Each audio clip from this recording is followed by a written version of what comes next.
Hey guys, welcome back to the Turbo V6 YouTube channel. In this episode, I'm going to teach you how to reverse engineer the stock LS1 PCM and maybe even get to the point of making custom changes in a future episode. So stay tuned.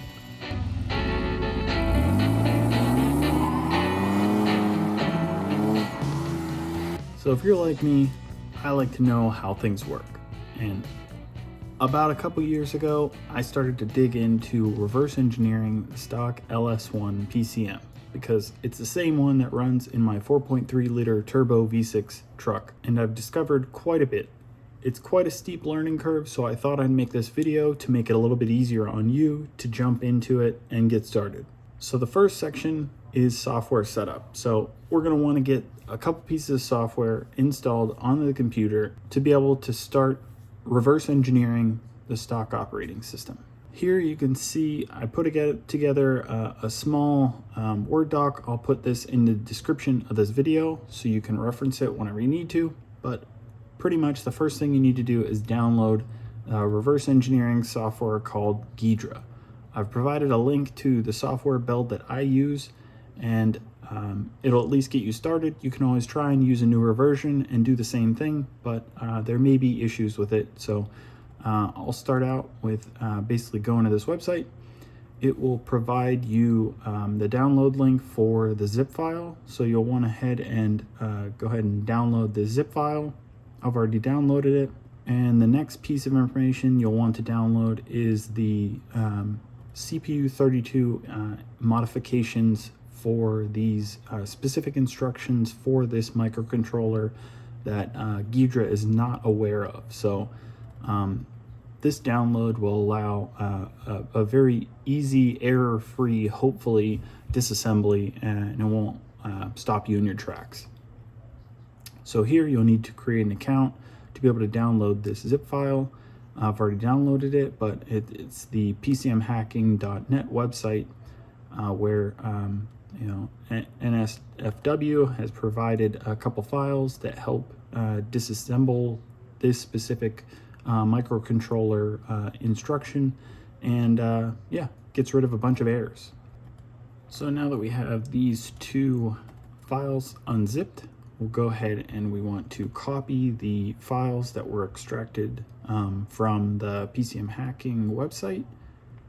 We'll copy these 3 files and paste them into this directory, Ghidra processors 68,000 data languages, and then in here we'll just want to paste and replace the files in destination, and then we're done with those, and then we can go back to the main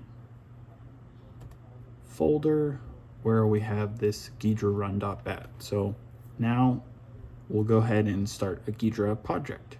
So go ahead and run the batch file to open up Ghidra. And because this is the first time opening it, we'll need to create a project. You'll see here there's no active project, so we'll go ahead and create a new project. So I'll just name it test project. So there we go, we have a new project, and now the next thing that we want to do is import a file. So once you have the Ghidra open, a new project, we want to import a file. So the one thing about importing a file is if you don't have a file already, you can always download one. And here I've provided a link to a repository that actually has a bunch of LS1 operating system files. So you can click on bin files. Now specifically, I'm going to be utilizing the P59 1 megabyte PCM operating system file. So this will work for both. The only difference is that the 1 megabyte is basically double the size, 1 megabyte versus half a megabyte or 512 kilobytes. So we'll get a stock file, 2004.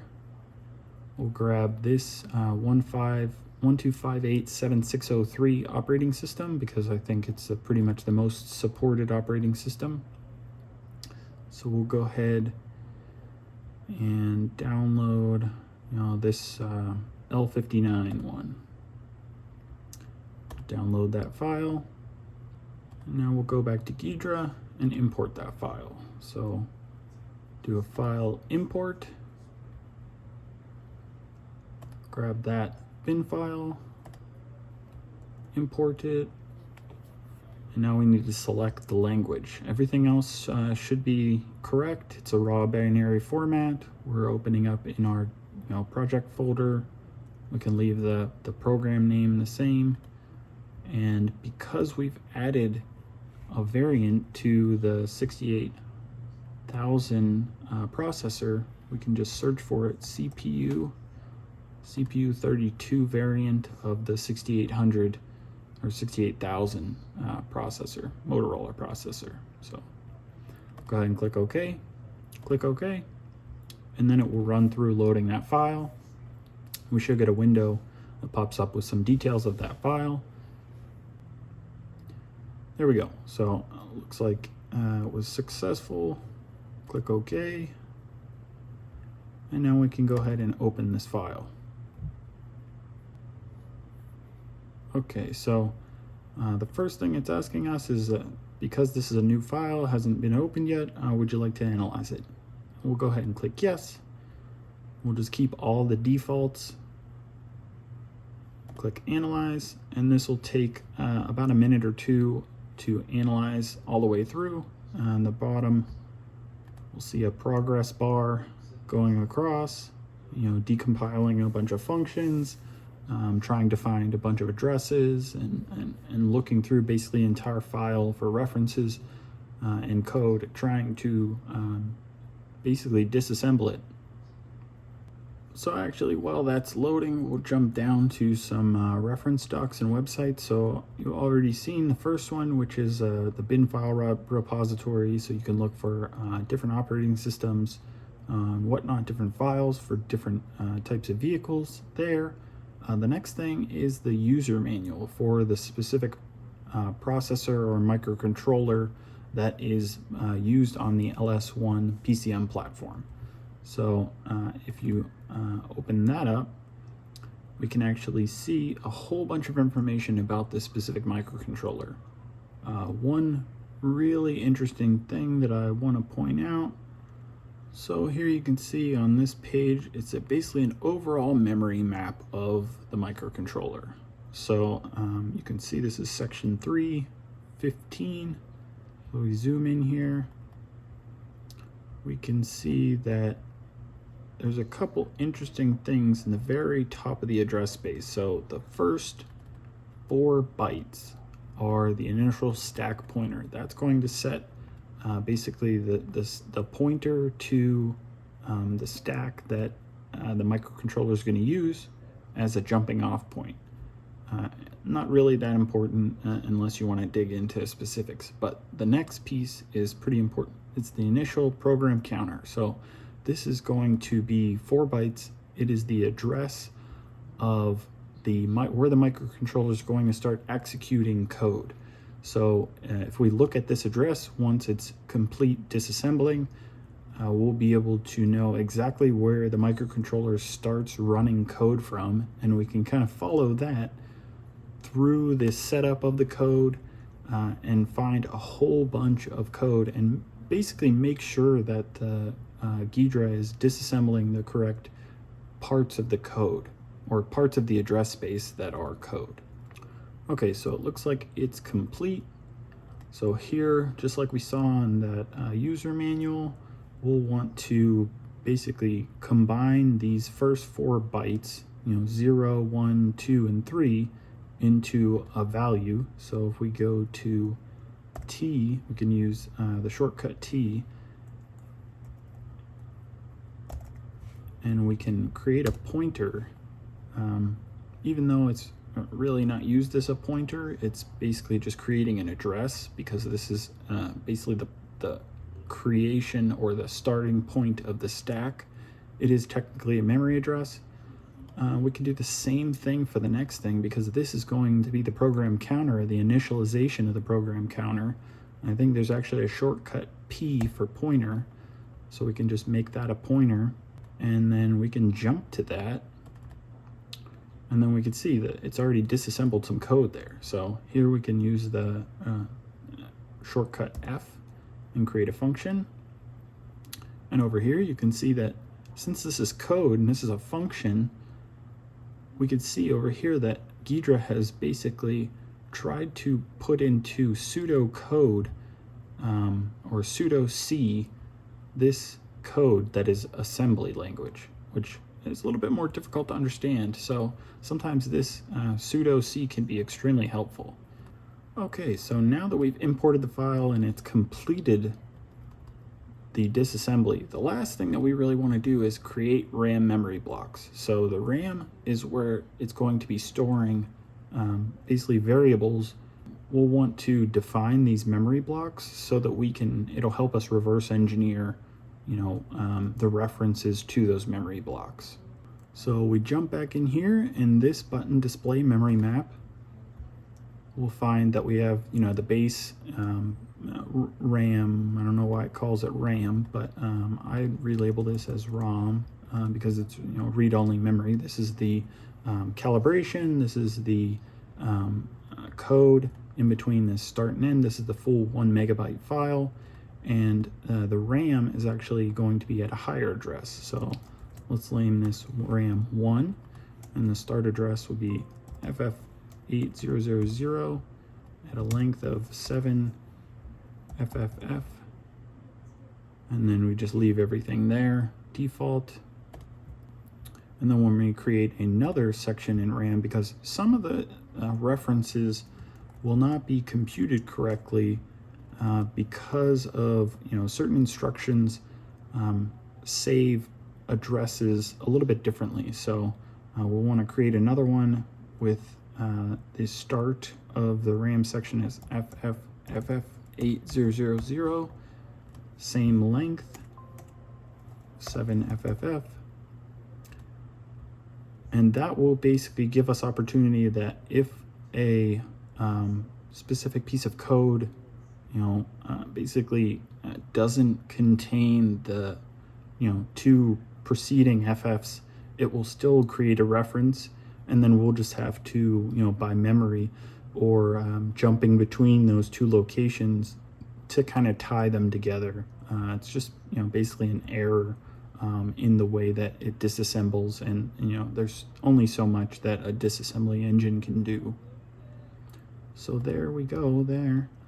And now if we jump to somewhere in that FF8000, we can see that this is the beginning of the RAM section, and this is the end of the ROM section, or the even though there's technically a space between them, it just basically butts them up to one another.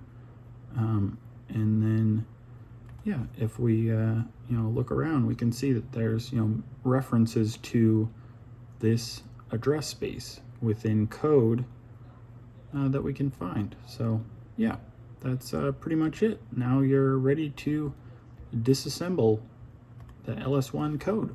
So one final thing, if you get stumped on any specific instructions, so if you're looking through the disassembly and you're looking through this function and you're like, oh, what's this instruction, ASR .L, it's giving me some hexadecimal number of 8. The one nice thing about Ghidra is if you hover over it, it'll give you the hexadecimal and the decimal representation. Obviously 8 is the same number, but this 4000 hex will give you all the different representations of whether it's a signed or unsigned value. So so if you don't know what this ASR instruction is, how are you supposed to discover what it means? Well, in my documentation, I called out this instruction reference manual. So if you open that up, you can basically Control F for that ASR or ASL, whatever it was, And if you look a little bit further down, you can look at these, but sometimes I like looking at the individual instruction definition. So this is pretty much the instruction definition, and it gives you, in like kind of verbose language, exactly what it does and how it works. And then that can help a beginner, kind of like I was, understand what this value is. And maybe you can forget sometimes. I don't remember all the time what every single one of these instructions actually does. So yeah, you can dig into it and see what each one is and how it works. And then the last one, I'll kind of give a hint as to how to kind of start disassembling this language, or disassembling this code. I found this probably being the easiest way. So I have a website linked that someone else called out on the PCM hacking website. It's basically the OBD2 PIDs that are mandated by each manufacturer to implement. So every manufacturer had to implement this from 1996 on. So these codes, these PID values or hexadecimal values, that once sent to the PCM, it has to respond with a certain data set in a specified structured format, so that any tool can ask for fuel system status or calculated load or engine coolant temperature, that kind of information, so that any kind of handheld tool could be programmed and know exactly what information was sent back from the PCM. So one kind of example that we'll search for is 0B, so intake manifold absolute pressure. So if you look at the details, you'll see here that it's the manifold pressure. The value that we get returned is a single byte, so it's 8 bits, and the value is in kPa that we're going to get returned. So we're looking for 1 byte being returned in kPa. So a kind of a thing that I started doing when I discovered this was searching for these hexadecimal values. So 0B. 0B wasn't something that was super easy to find, but generally there's a lot of things in this PCM that are done with words as opposed to bytes. So this would be a byte, 0B in hexadecimal, but a word would be basically 2 bytes. So I would quickly search for a memory value of 000B. So you search for that sequence of bytes and search for all of the different variations, or all the locations where that sequence of hexadecimal values exists. So once you have that, you can see this was obviously quite a few, but it's not that many. You can quickly skim through this and see if you find a pattern.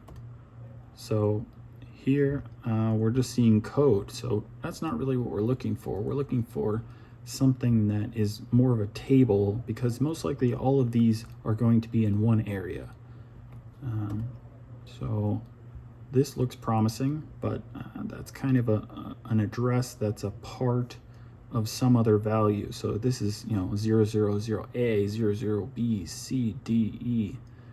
But then it kind of jumps to different types of values. So that's not a very long set of values. And it looks like it's, just incrementing from 0, 1, 2, 3, 4, 5, 6. So that doesn't look like it's appropriate, because it starts jumping way above that. So we'll keep looking. And look at that, the third one down. This looks quite promising. So here we can see B, C, D, and it's jumping every other one. And it looks like this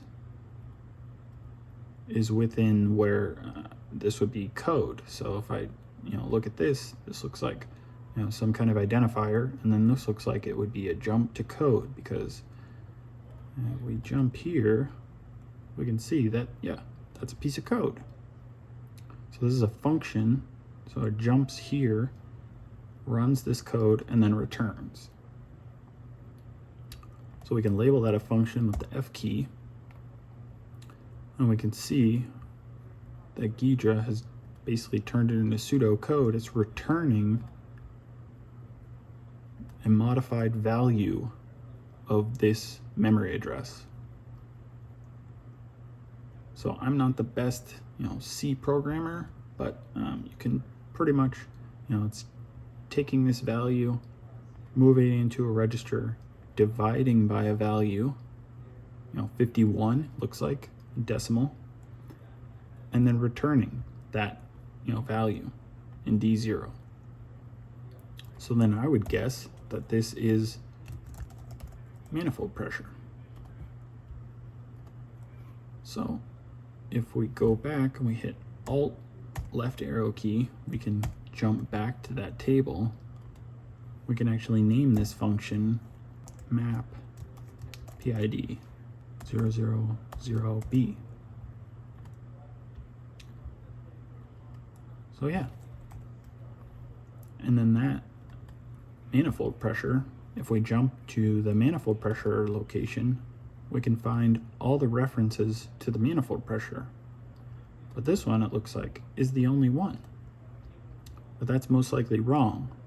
There's probably more than that, because the system isn't perfect. It's not going to disassemble every single memory location. So we may want to find another memory address, or just go through manually and try and find code that looks like it didn't disassemble correctly. That could be another key aspect in this bar right here. It's kind of difficult to see, but you can see that there are colored blocks in this area, and those are errors or warnings. The same kind of information is in this table down here. These are what it's called bookmarks, and you can see that it's highlighting certain areas that it thought it needed to do something. So right here it created a table and it highlighted that. And if we search a little bit lower in the bookmarks, we can see here we found an error for unable to resolve constructor. So we found just a bad instruction. So this didn't disassemble correctly. So that would be something that you'd want to investigate. But it looks like that's not too many errors. It looks like it found a bunch of address tables, with sometimes I've seen that it incorrectly calls something an address table when it should be code. But that's just something you'll have to learn as you look at this more. So yeah, hopefully that helps you. If you want to see more videos like this, let me know. Put a comment down below. And if you have any questions, be sure to ask them. So thanks for watching. We'll see you later.